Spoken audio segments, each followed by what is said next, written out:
So I have one of these solar panels that also comes with a little charge controller.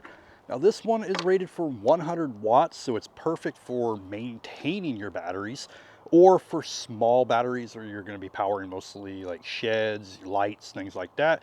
This will keep it topped off pretty well. It will also keep it maintained. If you have an RV that is sitting and storing, it'll keep that battery topped off where you don't have to worry about disconnecting it or it going dead on you. Now, I have used a few panels from this brand. This is a 100 watt panel, 18.4 volts, 5.44 amps is the power current, and it's only 12.2 pounds for this. Now, this comes with everything that you need. It does have the cord built in. I forgot what they call this connector, but this cord is a decent length. And then it comes with the charge controller. This is a 12 volt, 10 amp MPPT. It's also waterproof. Really easy to set it up. You got one wire for the solar, one wire to your battery. That's it. That's all you got to do.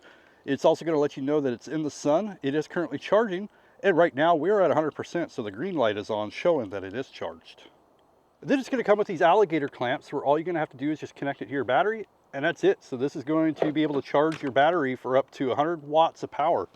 But if you're looking to maintain a battery, keep it topped off, or even charge batteries that you don't use a lot of power of, like you're running LED lights and stuff, this will work pretty well. Now you'll definitely get better results if you mount it like you're supposed to, but I do use this for a few different projects, and I use this on a couple different trailers to help maintain a little bit, and I'll swap them back and forth. But if you're looking for an easy way to keep your batteries maintained or charged up, really great solar panel.